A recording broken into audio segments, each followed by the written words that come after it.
When people meet Laura, the first thing that they are really impressed by is that optimism, the enthusiasm, the drive, the push. And it comes with this wonderful smile and this ability to be so enthusiastic.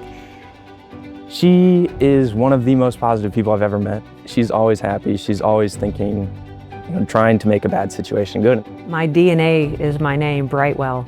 I was lucky with that. But it doesn't mean that there hasn't been real grit and fortitude and challenge and obstacles along the way in Laura's life. So her ability to be like that isn't because she hasn't experienced it, it's because of it. I grew up in Savannah, Georgia, and my childhood was one of real joy. I went to St. Andrews. I attended oyster roasts and low country boils as much as I could.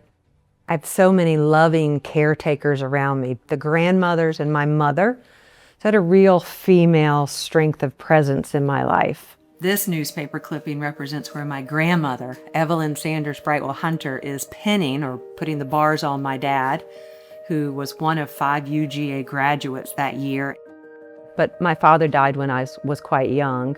My mother was left with a 9-year-old, a 12-year-old, and a 14-year-old.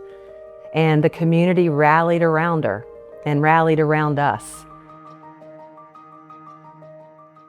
I met Laura when I was 18 years old. We were freshmen at the University of Georgia. She was kind, she was a lot of fun, and she was highly organized. When I was in my 20s, my 30s, I always wanted to live and work overseas. And I never dreamed that that opportunity would come to me in my mid-40s, but it did.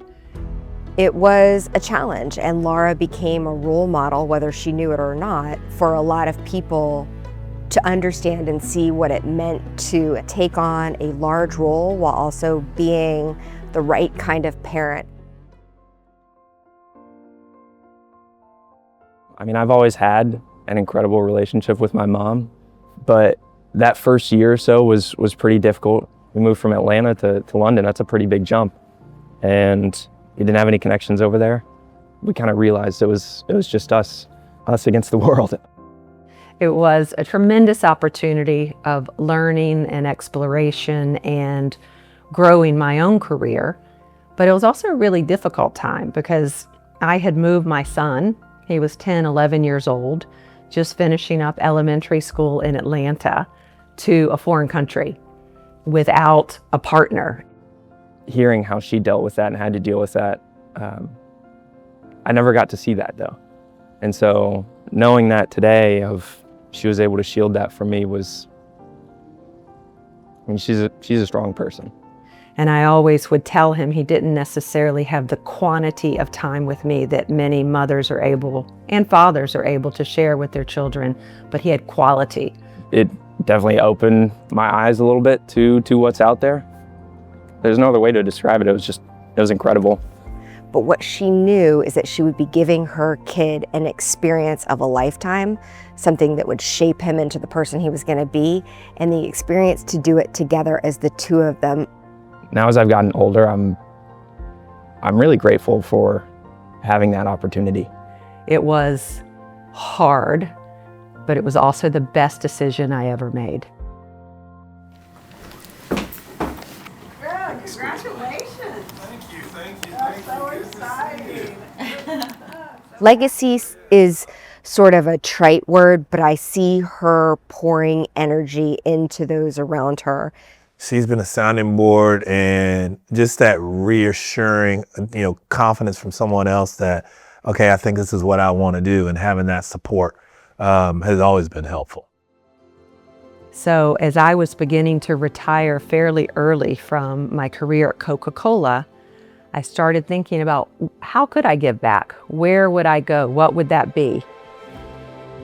I had the opportunity in talking to another amazing mentor at the University of Georgia, Betsy Camp, with Katrina Bowers, and beginning something that we called the Terry Women's Initiative.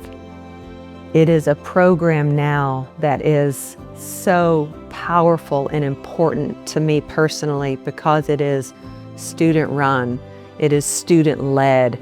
And so I do think there's a lot of value in seeing the Terry Women's Initiative grow and merge to a new platform of the Terry Edge Network as we enter its 10th year.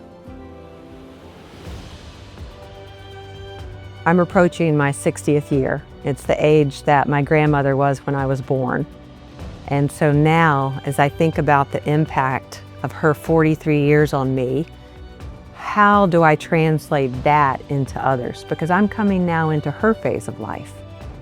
Laura has never met a challenge that she didn't lean into.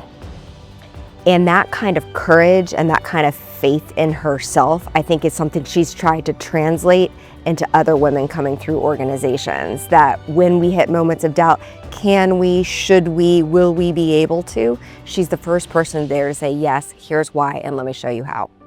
I want to give back. I want to be that person who continues to tell stories and share life lessons that help others be successful.